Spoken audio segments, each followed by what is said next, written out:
নমস্কাৰ। আমি যেতিয়া ফিল্মৰ কাম আৰম্ভ কৰিছিলোঁ, এতিয়া 1993তে আমি ফিল্মৰ কাম আৰম্ভ কৰিছিলোঁ আৰু সেইখিনি সময়ত বহুত চালুকীয়া হৈ আছে আমাৰ বড়ো ফিল্মৰ।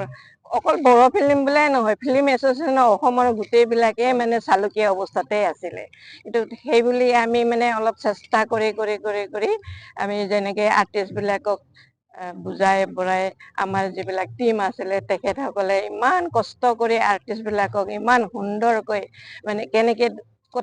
কেমেৰাৰ সন্মুখত কেনেকৈ থিয় হ'ব লাগে, কেনেকৈ কিবা ডাইলগবিলাক কেনেকৈ মানে ক'ব লাগে, তেখেতসকলে বহুত কষ্ট কৰিছে ডাইৰেক্টৰসকলে। সেই তেনেকৈ আমাৰ মানে আৰম্ভ হ'ল। লাহে লাহে আমি কেইবাখনো ফিল্ম কৰিলোঁ, হ'লেও বহুতখিনি কষ্ট কৰিব লগা হৈছে। একমাত্ৰ আমাৰ কোনো মানে প্ৰশিক্ষণ নাই, আমাৰ আৰ্টিষ্টবিলাকৰ কোনো প্ৰশিক্ষণ নাই। গতিকে তেখেতসকলে কেনেকৈ ক'ত থিয় হ'ব লাগে, কিবা হ'লে হিণ্টছ দিলে বুজিয়ে নাপায়। এনেকৈ কৰি মানে বহুতখিনি মানে আমি কষ্ট কৰি সেই ফিল্মকেইটা আমি বনালোঁ। তাৰপিছত এতিয়া আহি কিন্তু এতিয়া দেখিছোঁ এইখিনি সময়ত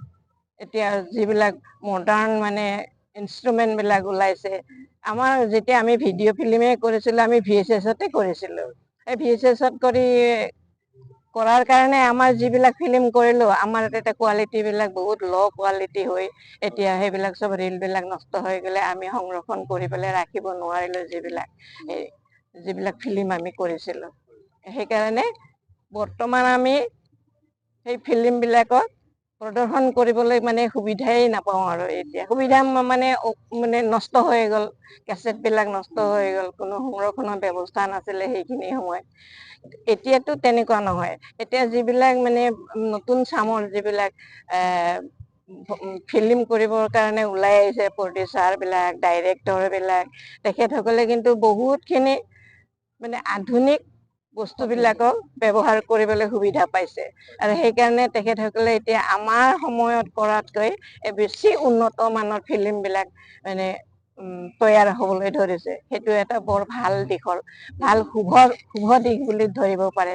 আৰু মই ভাবোঁ এনেকৈ আমাৰ এনেকুৱা ফিল্ম এছ'চিয়েশ্যন ক্ৰিয়েট হৈ তেখেতসকলে যদি এনেকুৱা ধৰণৰ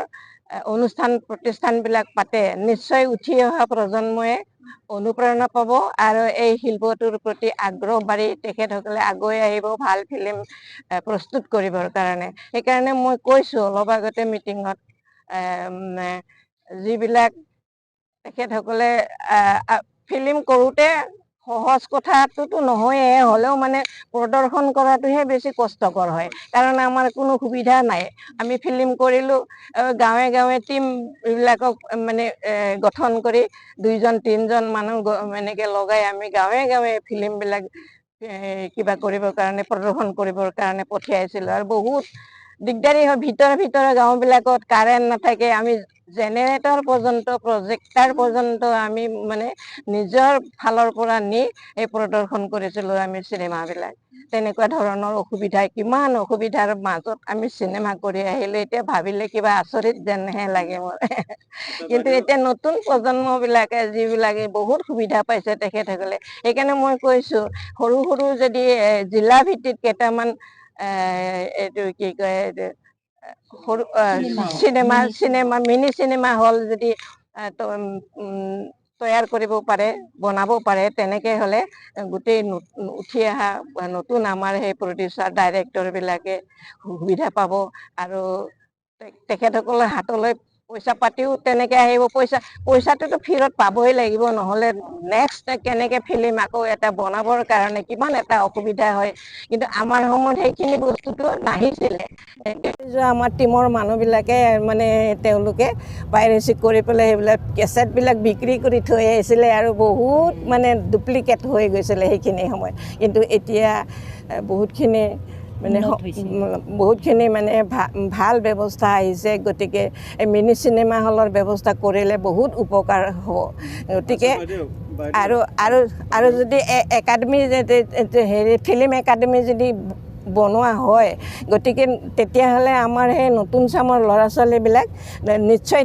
ভালকৈ শিকিব পাৰিব ফিল্ম কি বস্তু কেনেকুৱা বনায় কেনেকুৱা কি হয় নতুনকৈ ভালকৈ শিকি বুজি লৈ তেখেতসকলে উন্নত মানৰ ফিল্ম বনাবৰ কাৰণে পাৰিব ভাল কৰি সেইকাৰণে মই কৈছোঁ আপোনালোকে প্ৰচেষ্টাবিলাক হাতত লওক ল'লে আমাৰ নিজৰ ভিডিঅ' ফিল্ম অকল বড়োসকলৰ ফিল্মবিলাক বনাইহে কিন্তু সাধাৰণ জনতাই চাবলৈ সুবিধা নাপায় চিনেমা হলৰ কাৰণে আচলতে এনেকৈতো আমাৰ ফিল্মবিলাক বা গুৱাহাটী বা ডিব্ৰুগড় কিবা অসমৰ ভিতৰতে ডাঙৰ ডাঙৰ চহৰবিলাকতো কেতিয়াও মানে প্ৰদৰ্শন নহয় কাৰণ ইয়াৰ মাজতে মই আপুনি এটা প্ৰশ্ন কৰিব খুজিছোঁ বৰ্তমান যে আমাৰ বড়ো চিনেমা প্ৰডাকশ্যন হৈ আছে সেই বড়ো চিনেমা প্ৰডাকশ্যন কি কৈছে ভালকৈ সেইটোকেতো মই কৈ আছোঁ যেতিয়া প্ৰস্তুত কৰাতকৈ প্ৰদৰ্শন কৰাৰ ওপৰত বেছি মানে গুৰুত্ব দিব লাগে আচলতে প্ৰদৰ্শন কৰিলেহে ৰাইজে মানে দেখিব আমাৰ বড়োৰ কালচাৰটো কেনেকুৱা কি বহুতেই আমি বড়ো হ'লেও নিজৰ কালচাৰটোৰ কথাই ভালকৈ বুজি নাপাওঁ বহুতেই বুজি নাপায় কিন্তু এইটো কৰিলে যদিহে মিনি চিনেমা হলবিলাক কৰে বা এই যে কিবা একাডেমিবিলাক প্ৰস্তুত কৰে নিৰ্মাণ কৰে তেতিয়াহ'লে এই উঠি অহা ল'ৰা ছোৱালীবিলাকেতো ভালকৈ বুজিব শিকিব কেনেকুৱা কি কৰিব লাগে তেখেতসকলে এটা বস্তু সদায় বনাবলৈ কাৰণে বা উদ্যোগ এটা গঢ়িবৰ কাৰণে আচলতে প্ৰশিক্ষণ লাগে সকলোকে প্ৰশিক্ষণ নহ'লে কোনো এটা ভাল বস্তু তৈয়াৰ হ'ব নোৱাৰে কেতিয়াও নোৱাৰে গতিকে এই বড়ো ভিডিঅ' ফিল্ম বুলিয়ে নহয় তেখেতসকলে বহুত আছে এনেকুৱা ধৰণৰ থিয়েটাৰ বা কিবা ইয়াততো প্ৰশিক্ষণ লাগিব কাৰণ এক্টিং মানে চব এক্টিং আৰু সেইবিলাক তাতে কোনো প্ৰশিক্ষণ নোহোৱাকৈ ষ্টেজত উঠিলে বা কেমেৰাৰ সন্মুখত আহিলে আমি কেতিয়াও তাৰ পৰা ভাল ফলাফল আশা কৰিব নোৱাৰোঁ গতিকে এইটো মানে কৰিবৰ কাৰণে মই আজি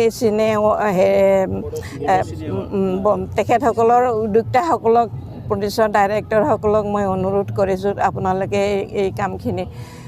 মিনি চিনেমা হল আৰু একাডেমিৰ কথাটো চিন্তা কৰক আৰু তাৰ মাজতে এটা প্ৰশ্ন আপুনি প্ৰথমবাৰত কি চিনেমা বনাইছিল প্ৰথমবাৰ আপুনি কি চিনেমা বনাইছিল প্ৰথমবাৰতে আমি বড়ো ফিল্মেই বনাইছোঁ কিন্তু গৰ্বনী মিজিং বুলি 93 গৰ্বনী মিজিং আজিলৈ মানে কেইখনমান চিনেমা আজিলৈ মোৰ এতিয়া হিচাপটো মনত নাই দেই 18খনমান হ'ব 18খনমান বড়ো ভিডিঅ' ফিল্ম বনাইছোঁ এনেকুৱা কৰিছোঁ আমি মানে যিবিলাক বনাইছিলোঁ গোটেই অল আছামৰ চুকে কোণৰ ল'ৰা ছোৱালীবিলাকক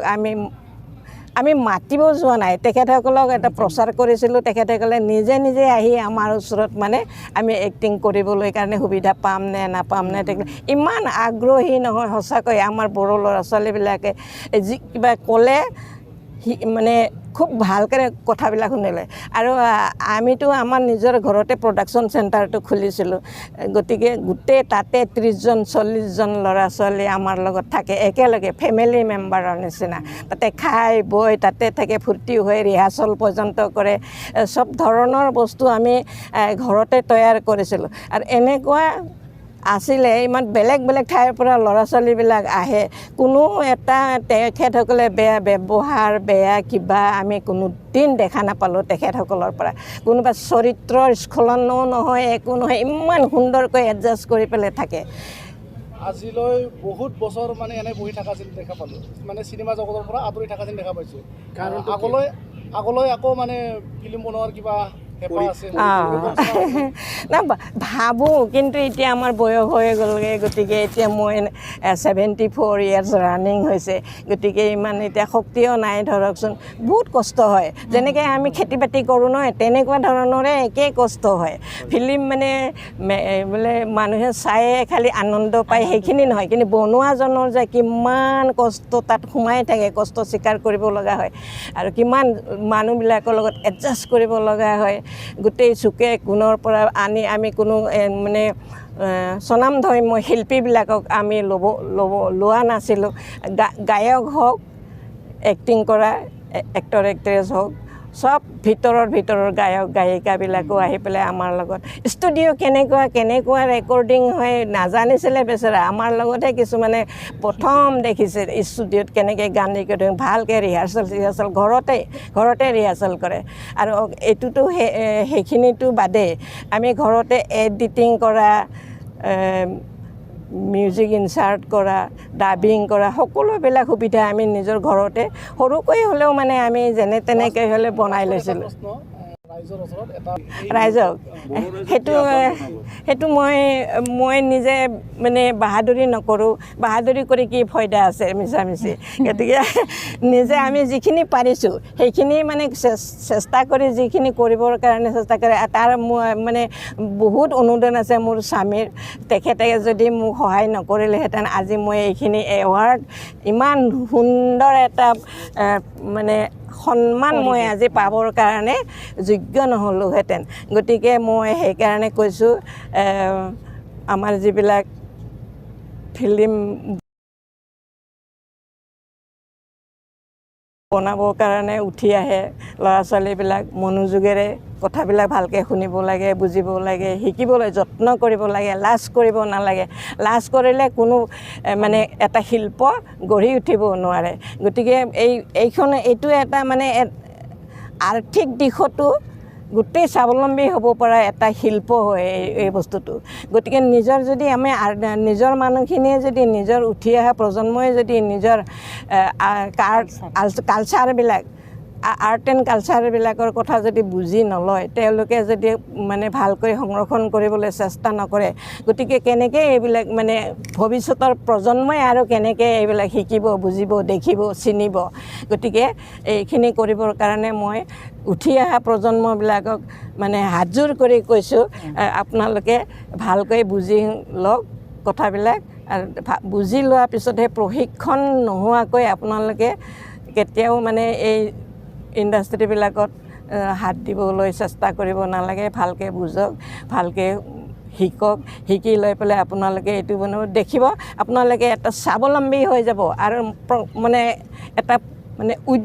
প্ৰকাণ্ড উদ্যোগ এটা গঢ়িবৰ কাৰণে আপোনালোকে চেষ্টা কৰিব লাগিব আপোনালোকে যদি চেষ্টা নকৰে কোনে চেষ্টা কৰিব উঠি অহা এটা